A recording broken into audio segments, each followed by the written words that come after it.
नमस्कार दोस्तों, ISPCS केंद्र में आपका स्वागत है। दोस्तों, ये प्राचीन भारत का तीसरा और अंतिम लेक्चर है। इसके पहले वाले वीडियोज को अगर आपने नहीं देखा है तो डिस्क्रिप्शन बॉक्स में उसका लिंक दिया हुआ है, आप वहां से जाकर ज़रूर देख सकते हैं। और पीडीएफ के लिए प्लीज़ आप इस वीडियो को पूरा देखिए। तीनों लेक्चर्स, जितने भी लेक्चर्स हुए हैं, मतलब पहला, दूसरा और तीसरा, तीनों के पीडीएफ एक साथ, मतलब कंबाइंड, पूरे प्राचीन भारत का पीडीएफ आपको कल मिल जाएगा, ठीक है। और उसके बाद हम आधुनिक भारत को शुरू करेंगे। मध्यकालीन भारत भी साथ में चलता रहेगा। मध्यकालीन भारत में ज़्यादा टाइम नहीं लगेगा, 6-7 पेज में, 5-6 पेज में मुश्किल से हो जाएगा पूरा मध्यकालीन भारत, ठीक है। तो चलिए बिना किसी देरी के इस वीडियो को शुरू करते हैं।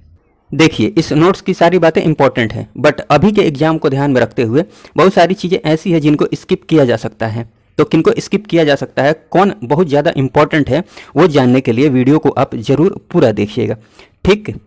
चलिए, पिछले वीडियो में हमने मौर्य वंश में बिंदुसार तक देख लिया था, ठीक है। इस वीडियो में हम अशोक से शुरू करेंगे, अशोक से आगे बढ़ेंगे, ठीक। और ये वीडियो रिवीजन के पर्पस से बनाया गया है, तो उतना ही एक्सप्लेन करूँगा जितनी की ज़रूरत है, ताकि वीडियो की लेंथ लंबी नहीं हो।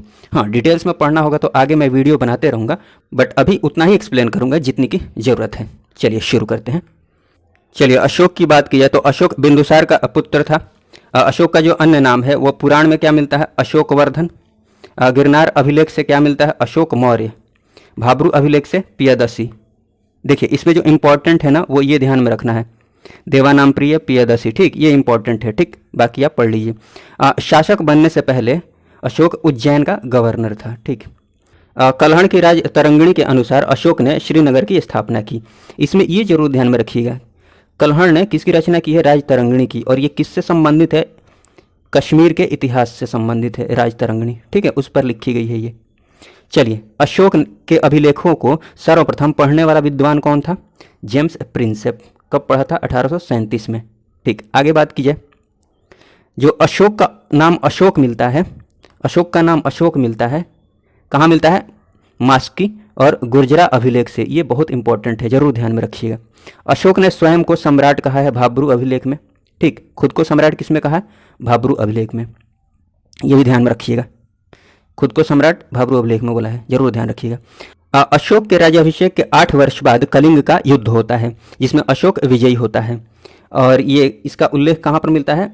अशोक के 13वें शिलालेख से। देखिए, शिलालेख, स्तंभलेख, गुहालेख, इससे कन्फ्यूज नहीं होइएगा, ये अभिलेख के अंतर्गत ही सारी चीज़ें आती हैं, ठीक है। हाँ, बस आप नाम ध्यान में रखिए, अभिलेख के अंतर्गत ये चीज़ें आती हैं, शिलालेख, गुहालेख, स्तंभलेख। इनको एक्सप्लेन करके मैं बाद में बता दूंगा अच्छे से, बट अभी खाली आप नाम ध्यान में रखिए, जैसे 13वां, भाब्रू, ठीक, गुर्जरा, मास्की, ये नाम याद रखिए, इसमें कन्फ्यूज नहीं होइए, अभिलेख है, स्तंभलेख है, क्या है, ठीक। सबको अभिलेख मानकर चलिए, ठीक ना, क्योंकि सारी चीज़ें गुहालेख, स्तंभलेख और क्या है, शिलालेख, ये सब अभिलेख के अंतर्गत ही आते हैं, ठीक। धार्मिक सहिष्णुता पर जोर दिया है किस अभिलेख में, किस शिलालेख में? 12वें में। उसके बाद बात की जाए सोहगौरा के ताम्रपत्र अभिलेख की, जो कि गोरखपुर में है। यहाँ से क्या मिलता है कि अकाल के समय अन्नागार से मुफ्त अनाज वितरण का वर्णन मिलता है, ठीक है, इस अभिलेख से।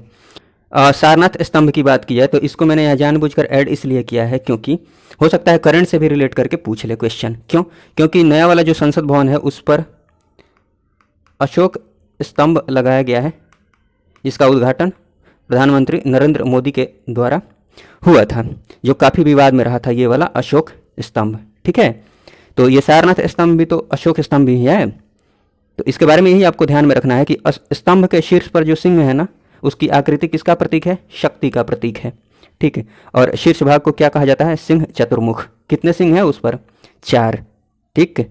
चलिए आगे बात की जाए कि आजीविकों को रहने के लिए बराबर की पहाड़ियों में गुफाओं का निर्माण कराया था, जिस गुफा का नाम ध्यान रखिएगा, सुदामा गुफा, ठीक। जबकि लोमश ऋषि तथा नागार्जुनी गुफा का निर्माण किसने करवाया था? दशरथ ने। दोनों में डिफरेंस ध्यान में रखिएगा, सुदामा गुफा किसने करवाया था?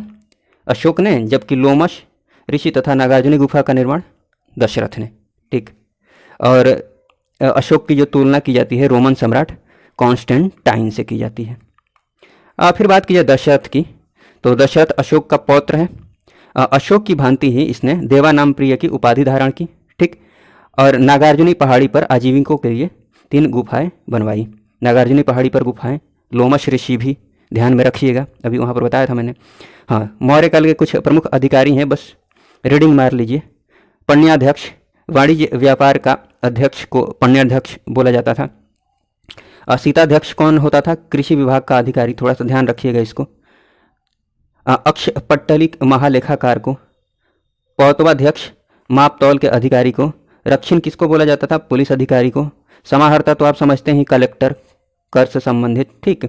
समाहर्ता कर निर्धारण का सर्वोच्च अधिकारी, और सन्निधाता राजकीय कोषागार और भंडागार का संरक्षक, ठीक है। तो थोड़ा सा ध्यान से, मतलब रीडिंग लगा लीजिए लेकिन थोड़ा ध्यान से ही, ठीक। चलिए फिर बात कर लेते हैं कुछ इंपॉर्टेंट फैक्ट्स की। अशोक के जो अभिलेख है ना, वो ब्राह्मी, खरोष्ठी, अरामाइक एवं ग्रीक लिपियों में मिलता है, ठीक। और ब्राह्मी खरोष्ठी में डिफरेंस क्या है? ब्राह्मी को बाएं से दाएं लिखते हैं, ट्रिक से ऐसे याद रख लीजिए। ब्राह्मी में ब है ना, तो ब से बाएं, बाएं से दाएं, ठीक। और खरोष्ठी को दाएं से बाएं, ठीक है। ब्राह्मी को याद रख लीजिए, उसके उल्टा इसको ध्यान में रख लीजिएगा। अरामाइक से संबंधित कुछ अभिलेख हैं, उसका नाम ध्यान में रख लीजिएगा। लमगान है, कांधार है, तक्षशिला है, ठीक है ना। ये सब भारत के उत्तर पश्चिम में है। लमगान कहाँ पर है? अफगानिस्तान में है। पुले दारुन अफगानिस्तान में है। शारेकुना ये भी जगह है, अफगानिस्तान में है। तक्षशिला पाकिस्तान में है। तक्षशिला अभिलेख तक्षशिला में, ठीक। चलिए थोड़ा सा नाम ध्यान में रखिएगा कि ये अरामाइक लिपि से संबंधित है, लमगान, कांधार, ठीक। आगे बात की जाए प्राक अशोक। प्राक मतलब पूर्व, अशोक से पहले, ठीक। पूर्व भी मैं लिख सकता था यहाँ पर, लेकिन मान लीजिए क्वेश्चन में प्राक ही लिख दे तो इसलिए जानबूझकर मैंने प्राक लिखा है। प्राक अशोक ब्राह्मी लिपि का साक्ष्य कहाँ से मिलता है? श्रीलंका के अनुराधापुर से, ठीक है ना। अशोक से पहले ब्राह्मी लिपि का साक्ष्य, ठीक। अशोक ने भेरी घोष के बदले धम्म घोष को अपनाया था। भेरी घोष मतलब युद्ध के पहले, युद्ध करने के लिए नगाड़ा बजाते हैं ना, ठीक। तो भेरी घोष के बदले ढोल नगाड़ा नहीं बजाते हैं, उसी को भेरी घोष बोला जा रहा है। तो उसके बदले धम्म घोष को अपनाया था। बाकी चीज़ें एक्सप्लेन करेंगे अच्छे से बाद में, अभी थोड़ा टाइम की कमी है। फिर बात की जाए अशोक और दशरथ की, तो ये दोनों बौद्ध धर्म के अनुयायी हैं। अफगानिस्तान का जो बामियान है ना, यह बुद्ध प्रतिमा के लिए प्रसिद्ध है, ठीक। चलिए बात करते हैं मौर्योत्तर काल की। अब मौर्योत्तर काल में सबसे पहले देखते हैं शुंग वंश को। तो शुंग वंश की स्थापना पुष्यमित्र शुंग ने की थी। पुष्यमित्र शुंग, शुंग वंश के संस्थापक, ठीक है। मौर्य वंश के अंतिम शासक बृहद्रथ की हत्या करके, ठीक। और जो पुष्यमित्र शुंग है ना, इसी के समकालीन पतंजलि रहे हैं। पतंजलि पुष्यमित्र शुंग के क्या थे? पुरोहित, ठीक ना। राजधानी क्या थी? विदिशा। और आक्रमण किसका हुआ था? पुष्यमित्र शुंग के टाइम में यवन का आक्रमण हुआ था, ठीक है ना, जिसको पराजित किया था पुष्यमित्र शुंग ने। और इसमें जो ध्यान रखने वाली बात है ना कि पुष्यमित्र शुंग के समकालीन कौन थे? पतंजलि, ठीक ना। फिर बात की जाए मनुस्मृति की रचना भी इसी काल में होती है, थोड़ा सा ध्यान दे दीजिएगा। शुंग काल में अंतिम शासक कौन रहा? देवभूति। तो ये जो फेमस वंश नहीं है ना, तो इनके संस्थापक और अंतिम शासक जरूर ध्यान में रखिएगा। कण्व वंश की बात की जाए तो इसके संस्थापक वासुदेव हैं और अंतिम सुशर्मा, बस इतना काफ़ी है। सातवाहन वंश की बात की जाए तो इसके संस्थापक सिमुख, ठीक। सुशर्मा की हत्या करके सातवाहन वंश की स्थापना की। सुशर्मा कौन? कण्व वंश का अंतिम शासक। राजधानी प्रतिष्ठान या फिर पैठन, ठीक ना। वास्तविक राजधानी की बात की जाए तो आरंभिक राजधानी क्या थी सातवाहन वंश की? अमरावती थी। शातकर्णी प्रथम की बात की जाए तो ये सातवाहन वंश का महान शासक रहा। चांदी के सिक्कों पर अश्व की आकृति बनवाई शातकर्णी प्रथम ने। दक्षिणापथ का स्वामी की उपाधि धारण की और नाना घाट शिलालेख में इसका वर्णन मिलता है शातकर्णी प्रथम का, ठीक है। सातवाहन वंश में आगे बात की जाए तो अगला शासक हुआ हाल प्रथम, जिसने रचना की है किसकी? गाथा सप्तशती की। उसके बाद के जो शासक है वो कौन है? गौतमी पुत्र शातकर्णी। गौतमी पुत्र शातकर्णी ने सातवाहन वंश का पुनरुद्धार किया। वर्ण व्यवस्था का रक्षक माना जाता है इसको। और नासिक अभिलेख में शातकर्णी, गौतमी पुत्र शातकर्णी का वर्णन मिलता है, जिसमें अद्वितीय ब्राह्मण की उपाधि से नवाजा गया है, ठीक ना। याज्ञश्री शातकर्णी प्रथम की बात की जाए तो ये अंतिम शक्तिशाली शासक रहा सातवाहन वंश का, और अंतिम जो शासक रहा वो कौन रहा, पुलवामी चतुर्थ। आप इसमें अंतिम शासक और जो संस्थापक है उसको ध्यान में रखिएगा विशेष रूप से, बाकी सारी चीज़ें पढ़ लीजिए बस। फिर बात की जाए सातवाहनों की ही, तो ब्राह्मणों को भूमि दान या जागीर देने की प्रथा शुरू की सबसे पहले किसने, सातवाहनों ने, ठीक ना। मौर्योत्तर काल में आगे देखें तो मध्य एशिया से भारत का संपर्क कैसे होता है, देखिए पश्चिमोत्तर से होता है, पश्चिमोत्तर से। यहाँ पर भारतीय क्षेत्रों पर यूनानी, शक, पहलव तथा कुषाण आक्रमण शुरू कर देते हैं पश्चिमोत्तर में, ठीक है ना। और सबसे पहले आक्रमण यूनानियों का होता है, जिन्हें भारत में हिंदी यूनानी के नाम से जाना जाता है। प्रथम आक्रमण कौन करता है, प्रथम शासक कौन है, डिमेट्रियस प्रथम, ठीक है ना। इसका उत्तराधिकारी कौन है, मिनांडर। आगे देखते हैं मिलिंद, ये याद आ रहा होगा आपको, मिलिंद पन्हो जो रचना है, किसकी रचना है, नागसेन की। इसी में ना मिनांडर और नागसेन के बीच वार्तालाप का वर्णन है, ठीक वही। आगे बात करते हैं, आगे बात करें सबसे पहले भारत में सोने के सिक्के किसने जारी किए, हिंद यूनानियों ने। हेलेनिस्टिक आर्ट यूनानी कला ही है, हेलेनिस्टिक आर्ट क्या है, यूनानी कला है। और ये हेलेनिस्टिक आर्ट का सबसे बड़ा एग्जाम्पल यहाँ पर भारत में क्या है, गांधार कला। फिर शकों की बात की जाए, शक, तो सबसे विख्यात शासक जो हुआ शकों में वो हुआ रुद्रदामन प्रथम, जिसने सुदर्शन झील का जीर्णोद्धार करवाया। गुजरात में है सुदर्शन झील, ये जरूर ध्यान में रखिएगा ये, ठीक है। फिर बात करते हैं पहलव या पारथियाई के बारे में, कुछ विशेष जानने के लिए नहीं है, ये मैंने क्रम से इसलिए लिखा है कि हो सकता है कभी क्रम पूछते कि सबसे पहले कौन आया था, सबसे बाद में कौन, इसलिए, ठीक। आगे देखिए कुषाण वंश की, कुषाण वंश में सारी चीज़ें पढ़ लीजिए। कुषाण वंश का संस्थापक कौन है, कुजुल कडफिसेस, ठीक है ना। इसने केवल तांबे के सिक्के जारी किए, कुजुल कडफिसेस संस्थापक, ध्यान में रखिएगा। विम कडफिसेस एग्जाम में पूछ चुका है बीपीएससी में, उत्कृष्ट सिक्के जारी किए थे किसने, विम कडफिसेस ने, जरूर ध्यान में रखिएगा ये। फिर बात की जाए कनिष्क की, ये पूरा ही ध्यान में रखिएगा, कनिष्क वंश जो है, कनिष्क वंश बोल रहा हूँ, कुषाण वंश। कुषाण वंश में कनिष्क की बात की जाए तो इस वंश का महान शासक रहा ये कनिष्क। इसके दरबार में कौन कौन थे, नागार्जुन, पार्श्व तथा चरक, ध्यान रखिएगा। राजकवि कौन थे, अश्वघोष थे। अश्वघोष की रचना क्या है, सौंदरानंद है, बुद्ध चरित्र है, सारीपुत्र प्रकरण है, रचनाएं भी ध्यान में रखिएगा, ठीक है ना। आश्रित विद्वान कौन था भाई, कनिष्क के दरबार में वसुमित्र ने चौथे बौद्ध संगीति की अध्यक्षता की थी। शक संवत की शुरुआत होती है 78 ईस्वी में, कौन शुरू करता है, कनिष्क, ठीक ना। यहाँ पर ये मैंने लिख दिया है ताकि कन्फ्यूजन नहीं हो आपको। ये क्या लिख दिया है, विक्रम संवत की शुरुआत होती है 57 ईसा पूर्व में, और ये गुप्त संवत 319 ईस्वी में, ठीक ना। जबकि शक संवत की शुरुआत होती है 78 ईस्वी पूर्व 78 ईस्वी में, 78 ईस्वी में, ठीक। कनिष्क की राजधानी पुरुषपुर और मथुरा दोनों थी। चलिए आगे बात करते हैं। अंतिम शासक कौन था, वसुदेव, ध्यान में रखिएगा, कुषाण वंश का। फिर बात की जाए गुप्त साम्राज्य की, तो गुप्त साम्राज्य को भारतीय इतिहास का स्वर्ण युग कहा जाता है। ये क्यों कहा जाता है, ये सारी चीज़ें हम बाद में देख लेंगे एक्सप्लेन करके। फिलहाल आप ध्यान में रखिए कि भारतीय इतिहास का स्वर्ण युग किसे कहा जाता है, गुप्त साम्राज्य को। और गुप्त साम्राज्य का जो संस्थापक हुआ वो कौन हुआ, श्रीगुप्त, ठीक। इसका अन्य नाम क्या है, आदिराज।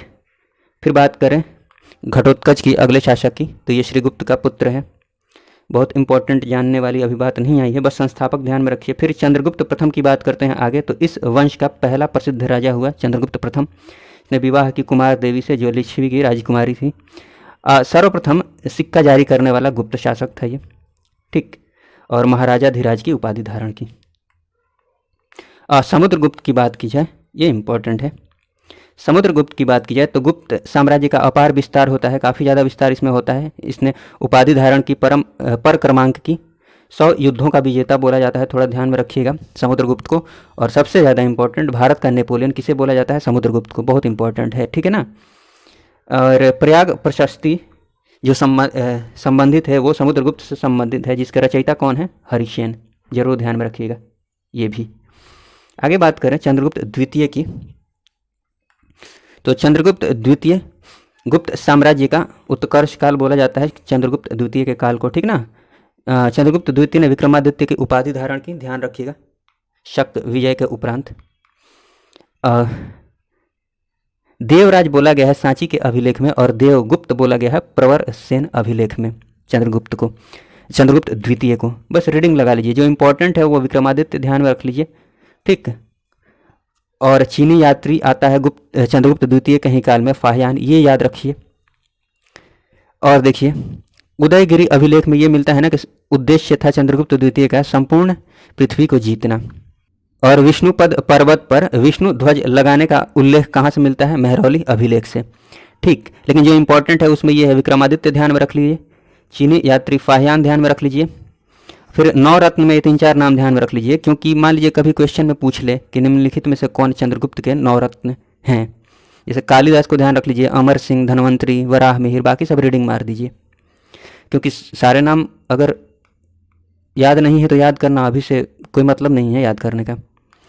अब बात की जाए कुमारगुप्त प्रथम की, तो सबसे अधिक जो अभिलेख मिलते हैं गुप्तकालीन वो कुमारगुप्त प्रथम के काल में मिलते हैं। शरदकालीन सूर्य बोला गया है तुमन अभिलेख में कुमारगुप्त को प्रथम को। स्थापना की थी इसने नालंदा विश्वविद्यालय की, और उपाधि ग्रहण की कौन सी? महेंद्रादित्य की। स्कंदगुप्त की बात की जाए तो हुणों का जो पहला भारतीय आक्रमण होता है, हुणों का जो पहला भारतीय आक्रमण वो स्कंदगुप्त के काल में होता है, ये याद रखिएगा। आगे बात की जाए, कुछ नोट देख लीजिए। गुप्त शासक वैष्णव धर्मावलंबी थे, ठीक है। स्त्री और शूद्र प्राकृत भाषा बोलते थे, ठीक है ना। जबकि गुप्त साम्राज्य की राजकीय भाषा क्या थी? संस्कृत थी, जिसको उच्च लोगों का भाषा माना जाता था। संस्कृत को उच्च लोगों की भाषा माना जाता था, ठीक है ना। आगे बात की जाए कि सती प्रथा का प्रथम साक्ष्य मिलता है एरण अभिलेख से, ठीक। उसके बाद बात की जाए संस्कृत साहित्य का जो स्वर्ण युग है वो गुप्त काल को ही माना जाता है। धम्मिक स्तूप सारनाथ में है। शतरंज का उद्भव होता है इसी काल में। हाँ, भू राजस्व का जो दर था वह उपज का 6वां भाग था। उपज का 6वां भाग, ठीक है ना। 6वां भाग मतलब 1/6। और जो हिंदू धर्मशास्त्र हैं उसमें भी 1/6 का ही वर्णन है, मतलब 6वें भाग का। ध्यान रखिएगा ये। कुछ रचनाएं हैं। आर्यभट्ट ने किसकी रचना की है? आर्यभट्टीय की, दशगित्तिक की, आर्याष्टक की, ठीक। आर्यभट्टीय ध्यान में रखिएगा। आर्यभट्ट ने पृथ्वी को गोल बताया है, उसकी परिधि का सही अनुमान लगाया है, ठीक है ना। वराह मिहिर की जो रचना है वो पंच सिद्धांतिका है, ध्यान रखिएगा। ब्रह्मगुप्त की जो रचना है वो ब्रह्म सिद्धांत है। धनवंतरी को भारतीय आयुर्वेद का पिता कहा जाता है। लाटदेव को सूर्य सिद्धांत गुरु कहा जाता है। और सुश्रुत जो है ये भी आयुर्वेद से संबंधित है। आगे बात की जाए, कुछ लेखक और पुस्तक हैं, नाम ध्यान जरूर रखिएगा।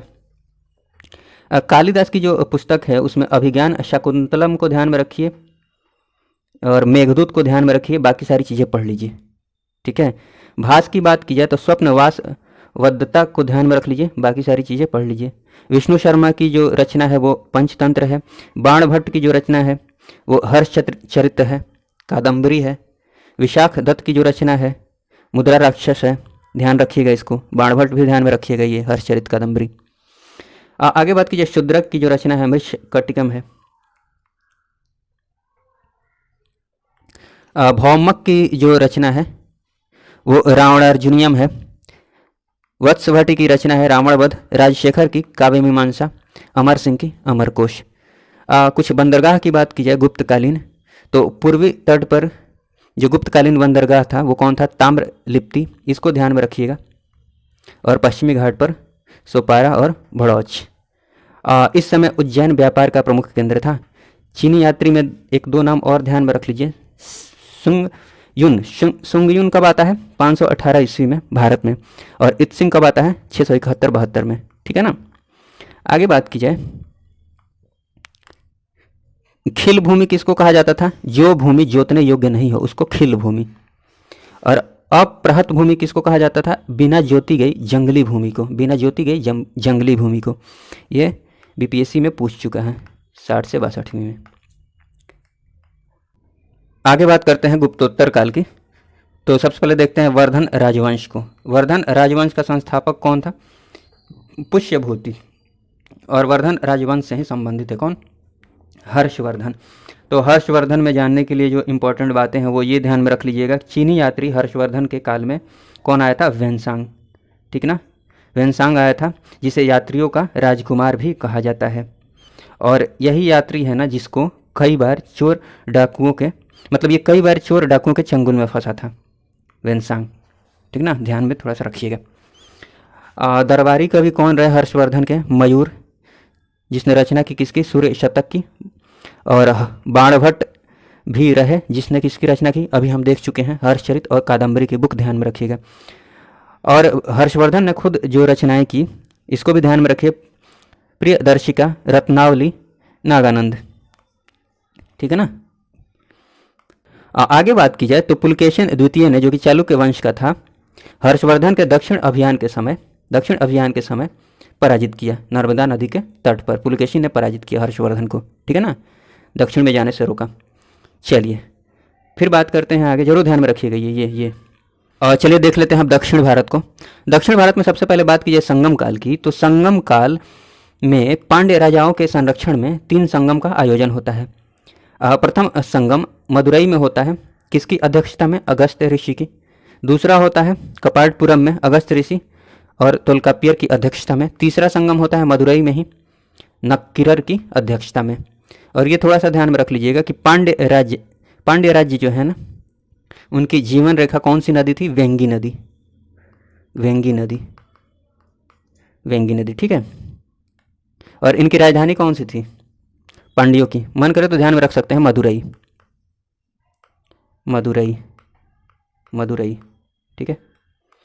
आगे बात की जाए दक्षिण भारत के जो प्रमुख राजवंश हैं उनकी, तो सबसे पहले देखते हैं पल्लव वंश को। पल्लव वंश के संस्थापक कौन है? बप्पा देव को माना जाता है, जबकि वास्तविक संस्थापक किसको माना जाता है? सिंह विष्णु को। सिंह विष्णु के दरबार में ही कौन था? भारवी ने किसकी रचना की? किरात अर्जुनियम की। ये एग्जाम में पूछ भी चुका है BPSC 67th में। फिर बात की जाए महेंद्र वर्मन प्रथम की, तो महेंद्र वर्मन प्रथम ने रचना की है किसकी? मत विलास प्रहसन की। तो बस ये ध्यान में रख लीजिएगा। और आगे बात की जाए नरसिंह वर्मन प्रथम की, तो इस वंश का जो सबसे शक्तिशाली शासक था वो कौन था? नरसिंह वर्मन प्रथम। पुलकेशिन द्वितीय को पराजित किया। उसके बाद उपाधि धारण की किसकी? वातापी कोंड की। महाबलीपुरम में रथ मंदिर का निर्माण करवाया, जिसको सप्त पैगोडा के नाम से भी जाना जाता है। फिर बात की जाए नरसिंह वर्मन द्वितीय की, तो इसी के दरबार में कौन रहता था? दंडी या दंडी ने, जिसने दश कुमार चरित की रचना की है, दश कुमार चरितम, ठीक है ना। थोड़ा सा ध्यान रखिएगा ये। अंतिम शासक कौन हुआ? अपराजित वर्मन, ठीक। तो इसमें संस्थापक और अंतिम शासक ध्यान में रख लीजिएगा। और फिर बात कीजिए, बाकी सारी चीज़ें पढ़ लीजिएगा और ये ध्यान में रखिएगा रचना जिसने की है मत विलास प्रहसन, किसने? महेंद्र वर्मन प्रथम ने। और ये आगे भी मैंने ये इसको नोट करके लिखा है आगे, तो वहाँ भी ध्यान दे सकते हैं जो पुस्तकें हैं। फिर बात की जाए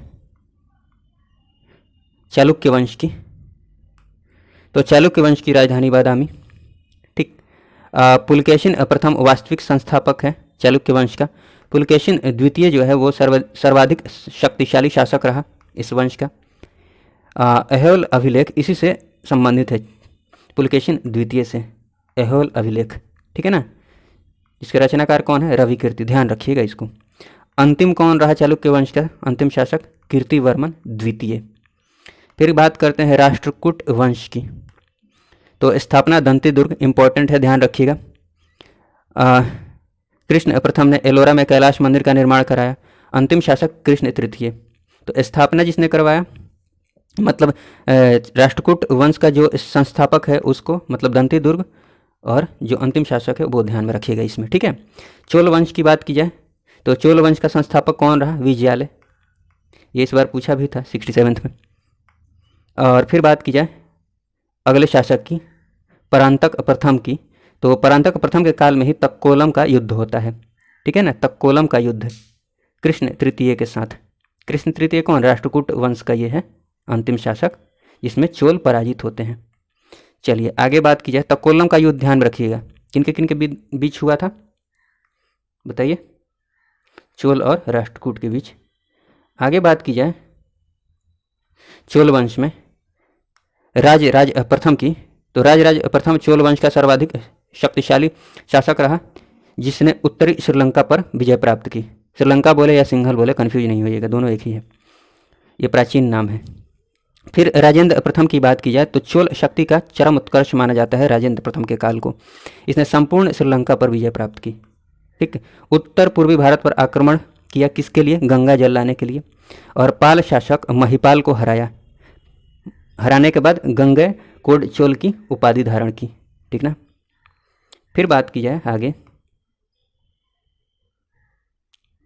कुछ फैक्ट्स हैं।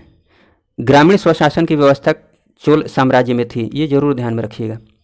ठीक है ना। ग्रामीण स्वशासन की व्यवस्था किसमें थी? ऑप्शन देकर पूछ लेता है, तो चोल साम्राज्य में। चोल साम्राज्य को अंततः खिलजी के सेनानायक मलिक काफूर ने समाप्त किया।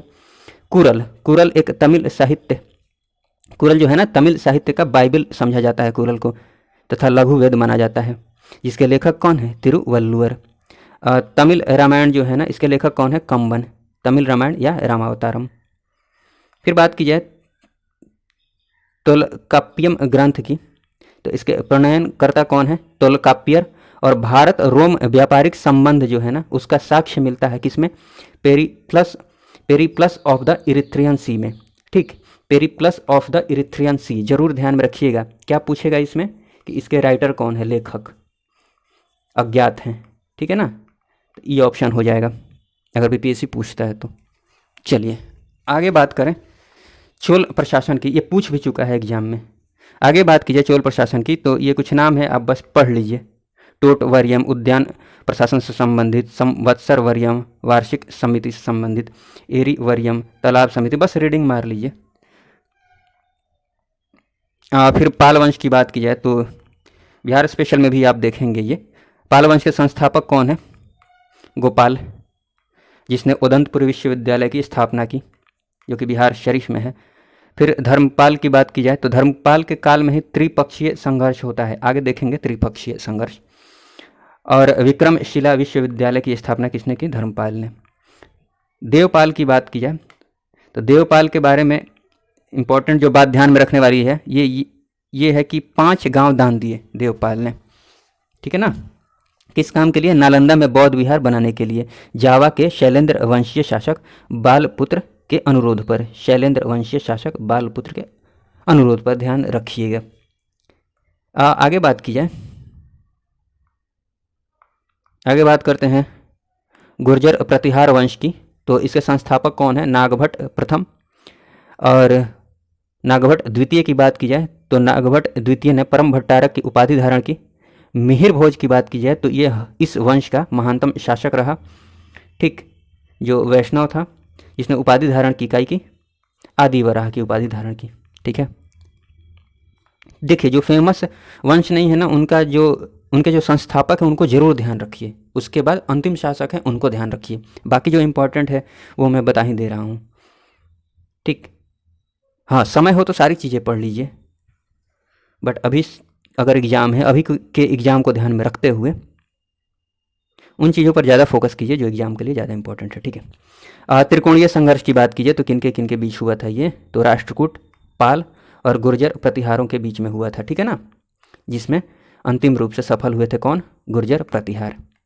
आगे बात कर ली जाए, नालंदा विश्वविद्यालय को नष्ट किया गया था किसके द्वारा? बख्तियार खिलजी के नेतृत्व में, बख्तियार खिलजी के द्वारा किया गया था। वेनसांग के समय मथुरा की बात की जाए तो ये सूती वस्त्र के लिए प्रसिद्ध था, और वाराणसी जो था वो रेशमी वस्त्र के लिए प्रसिद्ध था।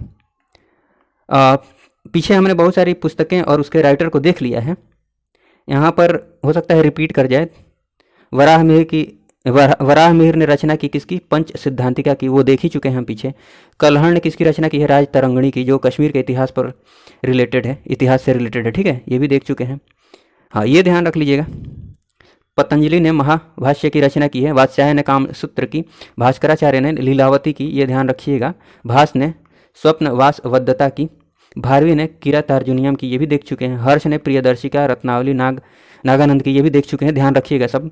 नागसेन ने मिलिंद पन्हो की, ये देख ही चुके हैं, बड़ा ध्यान रखिएगा। और अश्वघोष ने बुद्धचरित, सौंदरानंद सारिपुत्र प्रकरण, ये भी देख चुके हैं। विज्ञानेश्वर ने मिताक्षरा की रचना की है, ठीक है। मेरी कोशिश थी कि जितनी भी पुस्तकें हमने अभी देखी है प्राचीन भारत में, उन सबको मैं यहाँ पर लिख दूँ, बट जितनी जगह थी उसके अकॉर्डिंग मैंने जितनी पुस्तकें हो सकी हैं और उनके जो राइटर हैं उनको मैंने यहाँ पर लिखा है। बाकी जिनको नहीं लिखा उनको भी ध्यान जरूर रखिएगा, ठीक है। वीडियो देखने के लिए आपका बहुत बहुत धन्यवाद। जय हिंद, जय भारत।